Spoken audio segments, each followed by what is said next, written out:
All right, Jonathan, as a beginning caster, we want to talk about the brass ring of fly casting, and that's forming a loop. A loop can take generally three shapes, but first I want to describe the components of a loop on the ground.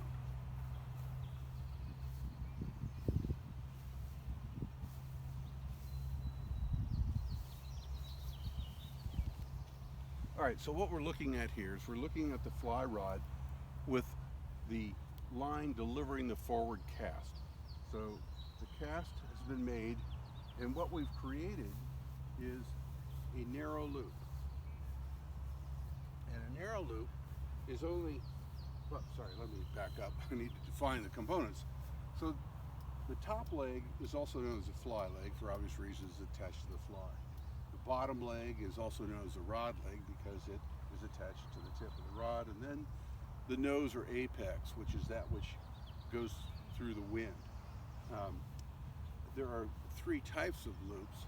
There's a narrow loop like this one, which is only 2 feet from the top leg to the bottom leg. And that's created by one thing, making sure that we use a straight line path when we're casting. And we'll go into that in more detail later.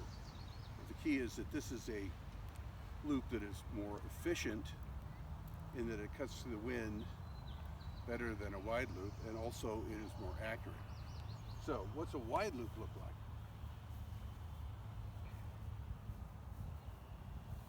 So let's say you've got a loop with the top leg and the bottom leg are more like, what is this, 8 feet apart? So that's a wide loop.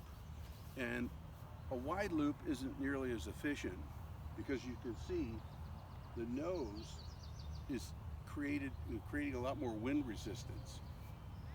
Is that clear? Because I've got another way of helping you understand that. Oh, it's still not quite clear? Okay, let me just say, think of it as a narrow loop like an umbrella, and the umbrella does not have as much wind resistance when it's closed. That's a narrow loop. A wide loop is more like when the umbrella is open, right? And so you've got all the surface area that creates resistance, and it doesn't move as quickly. Okay.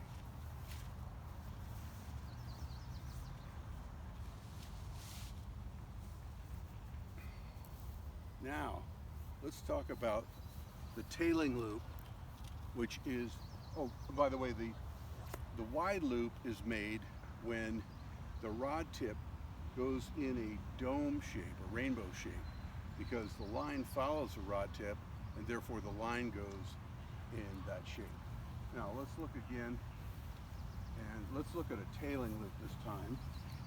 A tailing loop is when the fly line dips below the rod leg and then comes back up. And this is a casting fault. We're not going to go into a lot of detail now on the fact that you should know about it. And what happens is it creates a real mess of things. So with that in mind, what I'd like to do now is I'd like to cast a couple of loops, and I'd like you to tell me what the loop shape is.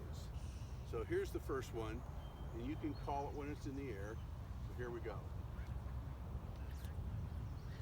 What type of loop is that, Jonathan? That's a wide loop. That's a wide loop, right. And again, we use that when we want to cast a heavy fly and we don't want it whipping by our head, or if we need to lift a sink tip or a sinking line out of the water to get it moving. So here's the next one. Tell me what this is. That's a narrow loop. Right, that's a narrow loop. And again, that's created because I'm keeping the rod tip moving back and forth in a straight line rather than in a domed line, and I accomplish that with using an appropriate size arc for the amount of line that we have. Now, what I'd like you to do is I'd like you to come out and show me your narrow loop, and then we'll make adjustments as necessary. And then I'll have you show me your wide loop. Do you want me to do anything in particular? No. Just do the wide loop.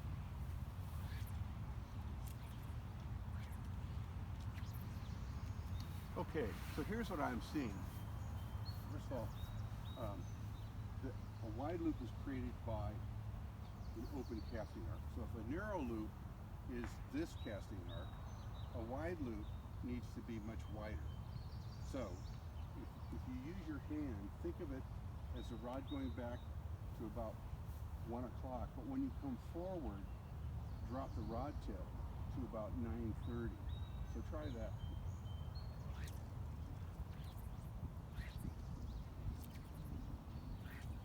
Right, now you're getting that wide loop. Okay, now let's try a narrow loop.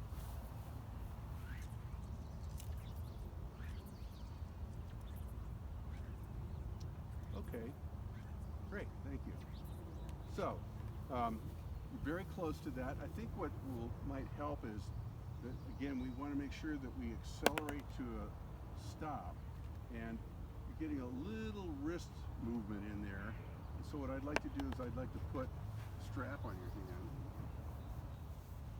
Well, actually, before we do that, let's do this together. Do you mind if I put my hand on the rod and stand behind you? Okay, so I'm going to put my hand right here. Now I'm going to do 90%.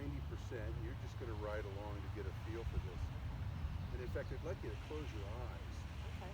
And so just feel this. This is a narrow loop.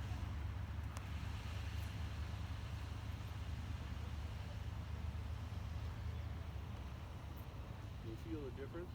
Yeah. And we're doing it nice and soft. We're letting the rod work. So now I want you to do about 10% of it. Keep still with your eyes closed.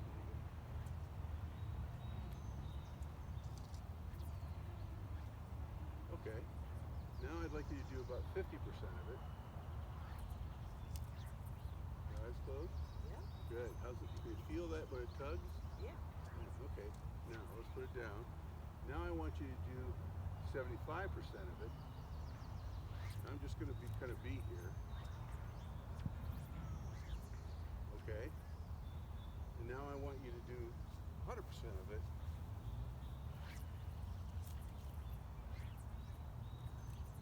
Put it down. Great. Okay. That's fabulous. Now, so what you've done is you've been able to avoid using your wrist, and you've also got a feel for the pause that's required for this amount of line. So now what I'm going to do is I'll send you an electric file of some drills, and that'll help you with the plan in the future. Okay.